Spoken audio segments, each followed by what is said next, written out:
ಇಂದೇ ಡೌನ್ಲೋಡ್ ಮಾಡಿ ಮತ್ತು ನಿಮ್ಮ ನೆಚ್ಚಿನ ಶೋಗಳನ್ನು ಆನಂದಿಸಿ.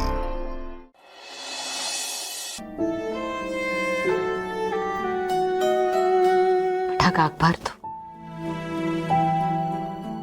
ನಾನು ಕರಗಬಾರ್ದು. ನಾನು ಸ್ಟ್ರಾಂಗ್ ಆಗಿರ್ಬೇಕು.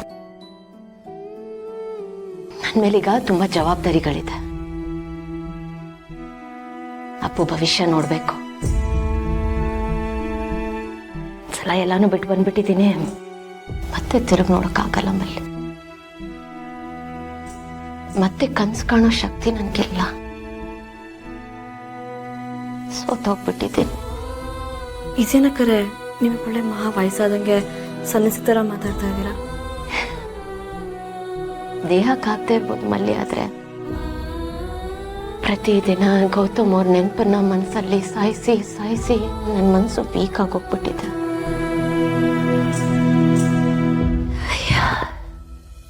ಈಗ ಎಲ್ಲ ಆರಾಮಾಗಿ ನಡ್ಕೊಂಡು ಹೋಗ್ತಿದೆ. ಹೀಗೆ ನಡ್ಕೊಂಡು ಹೋಗ್ಬೇಕು. ನಾನು ಅವರಿಂದ ದೂರ ಇದ್ರೆ ಅವ್ರು ಸೇಫ್ ಆಗಿರ್ತಾರೆ, ಚೆನ್ನಾಗಿರ್ತಾರೆ. ಅಷ್ಟೇ ಬೇಕಿರುತ್ತಲ್ವ. ಅಕ್ಕರೆ ನೀವಿಬ್ರು ಇಷ್ಟು ಪ್ರೀತಿ ಮಾಡ್ತಾ ಇದ್ದೀರಾ ಅಂದಮೇಲೆ ಒಟ್ಟಿಗೆ ಇರ್ಬೇಕಲ್ವಾ? ದೂರ ಆಗ್ಬಾರ್ದು ತಾನೆ? ತ್ಯಾಗನೂ ಪ್ರೀತಿನೇ ಅಲ್ವಾ ಮಲ್ಲಿ? ನಿಜ, ಪಡ್ಕೊಳ್ಳೋದಷ್ಟೇ ಪ್ರೀತಿ ಅಲ್ಲ, ಬಿಟ್ಕೊಡೋದು ಪ್ರೀತಿ.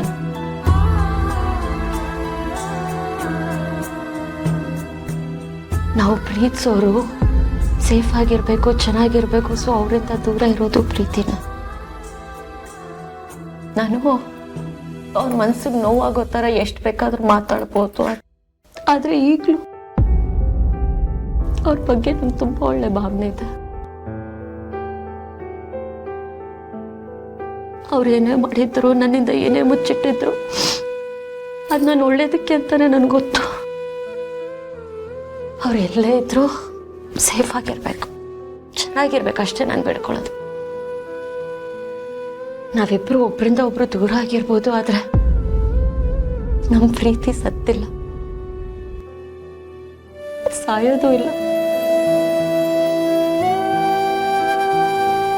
ಹಾಗಂತ ನಾವು ಒಂದಾಗಿರೋದಕ್ಕೂ ಆಗಲ್ಲ. ಯಾಕಕ್ಕರೆ? ವಿಧಿ. ಮಲ್ಲಿ, ನೀನೀ ಪ್ರಶ್ನೆ ಕೇಳ್ತಿದ್ಯಾ?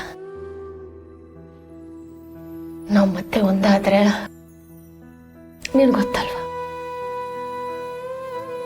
ನಾವು ಮತ್ತೆ ಆ ಮನೆಗೆ ಹೋಗ್ತೀವಿ.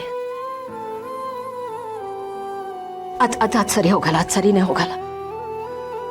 ನಾನು ಒಂದು ಮಗುನ ಮೊದಲೇ ಕಳ್ಕೊಂಡಿದ್ದೀನಿ, ಇನ್ನೊಂದು ಮಗುನ ಕಳ್ಕೊಳ್ಳೋ ಶಕ್ತಿ ನನಗಿಲ್ಲ. ನಾನು ಅದನ್ನು ಸಹಿಸ್ಕೊಳಕ್ಕಾಗಲ್ಲ ಮಲ್ಲಿ. ಸಂಬಂಧಗಳಲ್ಲಿ ದ್ವೇಷ, ಅಸೂಯೆ ಬೆಳೆದ್ರೆ ಎಷ್ಟು ಡೇಂಜರಸ್ ಆಗಿರುತ್ತೆ ಅನ್ನೋದನ್ನ ನಾನು ಅನುಭವಿಸ್ಬಿಟ್ಟಿದ್ದೀನಿ. ನನ್ಗದು ಯಾವುದು ಬೇಡ. ಬರೀ ಗಂಡ ಹೆಂಡತಿ ಸಂಬಂಧ ಇಂಪಾರ್ಟೆಂಟ್ ಅಲ್ಲ, ಎಲ್ಲರೂ ಇಂಪಾರ್ಟೆಂಟ್. ನನ್ನವ್ರು ಎಲ್ಲರೂ ಸೇಫ್ ಆಗಿರ್ಬೇಕು. ಗೌತಮ್ ಅವ್ರು ಸೇಫ್ ಆಗಿರ್ಬೇಕು, ನಾನು ಅಲ್ಲಿಗೆ ಹೋಗ್ಬಾರ್ದು ಅಷ್ಟೇ. ಈ ಹೂವನ್ನ ದೇವ್ರಿಗೆ ಇಟ್ಟು ಬರ್ತೀನಿ. ಇದೊಂದ್ಸಲ ಮುಡ್ಕೊಳ್ಳಿ. ಗೌತಮ್ ಅವ್ರು ಮುಡಿಸಿದ್ರೇನೆ ಹೂವಾಗ್ಬೇಲೆ ಮಲ್ಲಿ.